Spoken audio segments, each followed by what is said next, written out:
Something walks whistling past my house every night at 3:03.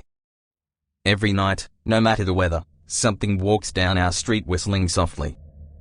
You can only hear it if you're in the living room or the kitchen when they walk by, and it always starts at exactly 3:03. The sound starts faint, somewhere near the beginning of the lane near the Carson place. We're towards the middle of the street, so the whistling moves past us before fading away in the direction of the cul-de-sac. When I was younger, my sister and I would sneak into the kitchen some nights to listen. Mum and Dad didn't like that, and we'd catch hell if they found us out there, but they were never too hard on us since we always stuck to the one big rule: don't try to look at whatever was whistling. My neighborhood is a funny place. I've lived here since I was 6 and I love it. The houses are small but well kept, good-sized yards, plenty of places to roam. There are a lot of other kids here my age. I turned 13 back in October. We grew up together and would always play 4 square inches the cul-de-sac or roam around from back porch to back porch in the summer. This was a good place to grow up. I'm old enough to see it. And there's only the 2 strange things here: the night whistling and the good luck. The whistling never bothered me much. Like I said, I couldn't even hear it from my bedroom. But Mum and Dad don't like talking about it, so I've stopped asking questions. My dad is a strong guy, tall and calm. He has an accent since he moved to the US as a kid. His family, my grandparents, they're from the islands. That's what they call it. My dad, the only time he isn't so calm is if the whistler comes up. He talks a little quicker, then eyes move faster, and he tells us not to think about it so much and to always remember the one rule, the big rule: don't try to look outside when the whistler goes past. Not that we could look even if we wanted. See, there are shutters on the inside of every window, thick pieces of heavy canvas that pull down from the top and latch to the bottom of the window frame. Each latch even has a small lock, about the size of what you'd find on a diary.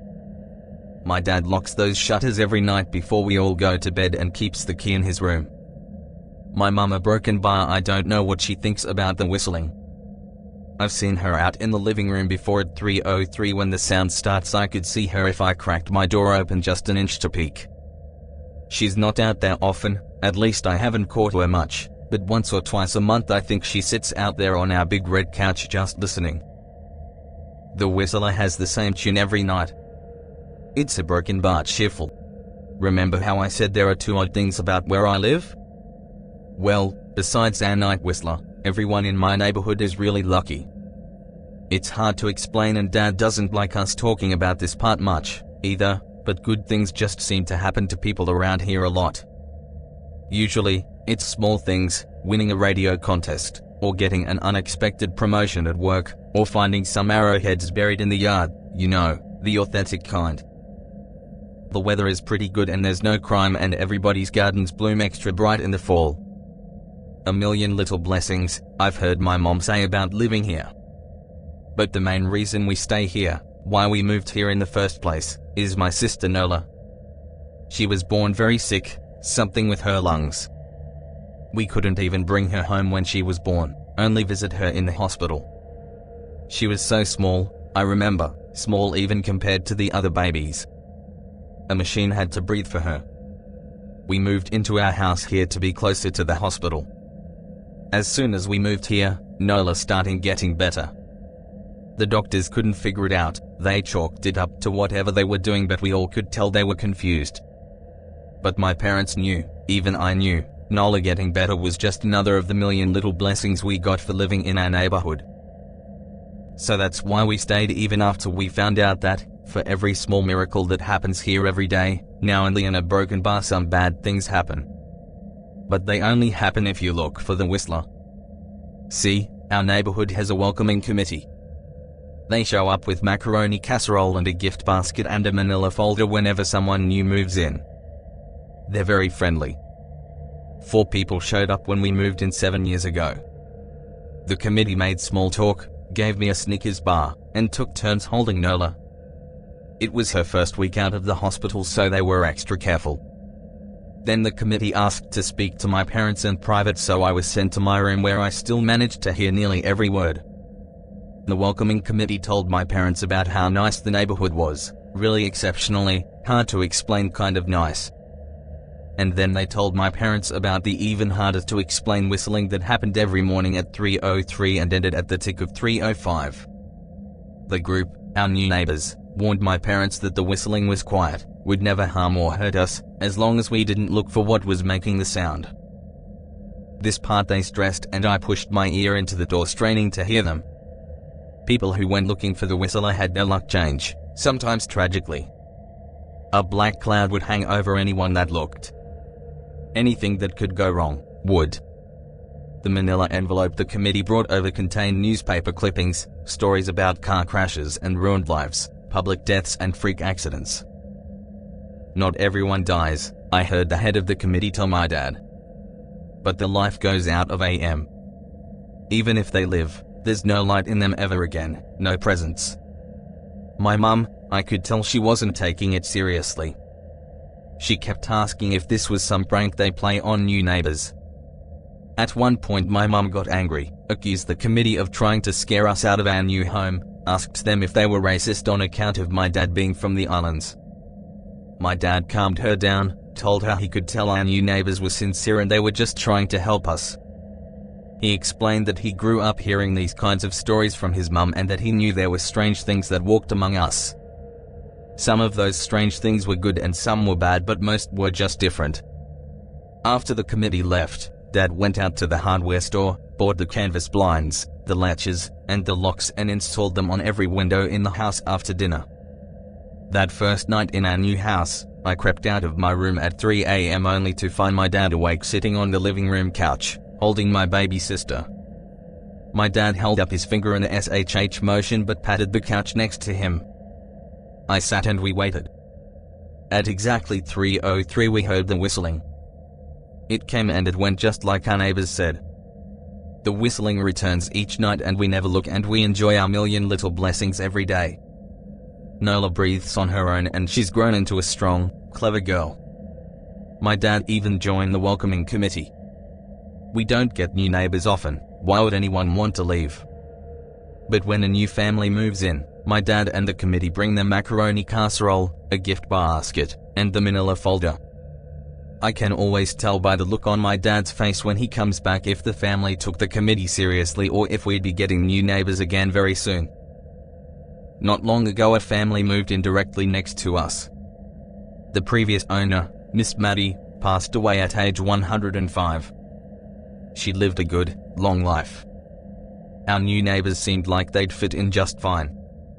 They believed the welcoming committee, took my dad's advice about the locking shutters since they had a young child of their own. Whatever newspaper clippings were in that manila envelope, whatever evidence, my dad never let us see. But I imagine it must have been awfully convincing since our neighbors got along with no issues for the first month. One night, when our new neighbors had to leave town, they sent their son, Holden, to stay with us. He was 12, a year under me in school. I didn't know him well before that night, but as soon as his parents dropped him off after dinner I could tell it was going to be a bad time. Do you know who is always out there whistling every night? Holden asked the moment the adults left the room. The three of us were sitting in the den, some Disney movie playing idly on the television. My sister and I exchanged a glance. We don't talk about that, I said. I think it's that weirdo that lives in the big yellow house on the corner, Holden said. Mr. Tolls? My sister asked. No way, he's really nice. Holden shrugged. Must be a psycho killer, then. Nola tensed. We don't talk about it, I repeated. Let's go in my room and play Nintendo. We spent the next few hours playing games, eating popcorn and then watching movies. A typical sleepover, but I could see Holden was getting antsy. After my parents had wished us a good night, locked the blinds, and gone to bed, Holden stood up from his beanbag and walked over to where Nola and I were sitting on my bed. Have you ever even tried looking? He asked. It's nearly time. Like most sleepovers, we'd conveniently ignored any suggestion of a bedtime. I was shocked to see he was right, it was almost 3 a.m. I sighed. We don't. See, I can't even try to look because my dad locks the blinds every night and hides the key," he continued, ignoring me. "So does our dad," said Nola. "No," replied Holden. "No, he doesn't." "You saw him do it," I said, a little sharper than I meant to sound. Holden grinned. "Your dad locks the blinds, yeah, but he doesn't hide the key. He keeps it right on his normal keychain." "So?" I asked, worried I already knew what he would say next. Because I had noticed that my dad didn't bother hiding the key anymore after all of these years. Because he knew we took it seriously. "So, after your dad locked up but before your parents went to bed, I went to the bathroom. And on my way, I may have peeked into their room, and I may have seen your dad's keychain on his nightstand, and I maybe went and borrowed the key to blinds." Nola and I stared and his grin only grew wider. "You're lying," I said. Holden shrugged. "You can check if you want. Just open your parents' door and look, you'll see his keychain right there on the nightstand." "Stay here," I told both of them. "Don't move a muscle." I hurried over to my parents' room but hesitated at the door. If Holden wasn't lying a broken bar, my dad would be angry. Beyond angry. I was scared thinking about it. But more scared of an open window with the whistler right outside. I opened the door, barely an inch, and looked in, but it was too dark to see. Taking a deep breath, I walked into the room. 2 steps into the dark, I froze. The whistling started. And I could hear it clearly, a broken bar from my parents' room. I never realized, but they must have heard the sound every night since we moved into the house. They never told us. I don't think I could have slept through it. I stood there, listening to the whistling come closer, unsure whether I should turn on a light or call out for my dad. Soft sounds from the living room brought me back to reality. "Nola," I yelled, running out of my parents' room. Holden and Nola were standing near the front door next to a window. Holden wasn't lying. I could see him fumbling with the lock on one of the blinds. I heard a click. He did have the key. Holden let out a quick laugh. Nola stood next to him, hunched up, afraid but maybe curious. The whistling was right outside our house now. "I think I made a sound," called out. "I can't remember." Time felt frozen, clock hands nailed to the face. But I found myself moving. I'm not fast, I've never been athletic. Somehow, though, I covered the space between myself and Nola in a moment. My eyes were locked on her, but I heard Holden pull the blind all the way down so it could release. I heard the snap of it start to raise, and I heard the whistling just on the other side of the window. But I had my arms around Nola and I turned us so she was facing away from the window. At the same time, I jammed my eyes shut. The blind whipped open. The whistling stopped. I felt Nola shaking in my arms. "Don't look, okay?" I told her. "Don't turn around." We were positioned so that she was facing back towards the hallway and I was facing the window. My eyes were still closed. I felt her nod into my shoulder. I reached out with the arm not holding Nola and tried to touch Holden. My hand brushed against his arm. He was shaking worse than Nola. "Holden?" I asked. Silence. I reached past him and gingerly felt for the window, eyes still sealed shut. The glass was cold against my fingertips. Colder than it should have been for the time of year. I moved my hand up the window, searching for the string to the blind. The glass began to get warmer the further I reached, and there was a gentle hum feeding back into my fingertips. I tried not to think about what might be on the other side of the window. Finally, I touched the string and yanked the blinds shut. I opened my eyes. In the dim light leaking out from the kitchen, I could make out Holden, pale and small, staring at the now closed window. "Holden?" I asked again. He turned towards me and he screamed. Everything became a flurry of motion. Lights sparked to life in the hall, then the living room. My parents' footsteps thudded across the hardwood floor. I didn't turn to look back at them, my eyes were glued to Holden. He was pale, had bit his lip so hard there was a thin red line of blood running down his chin, and he'd wet himself. "What happened?" my dad asked from behind me. I managed to swivel away from Holden and look back. He looked. I'd never seen my dad scared before, but I saw it that night, in that moment, an old, ugly terror stitched on his face. A parent's fear. "Just Holden?" he mouthed to me. I nodded yes. My dad let out a breath. He looked so relieved that I nearly expected him to cheer. But then he turned to Holden and my dad's face changed. I wondered if he felt bad for feeling good that Holden was the only one that looked. There was a knock at the door. We all froze. Holden whimpered. "Don't answer it," my mum said. She stood at the threshold of the hall.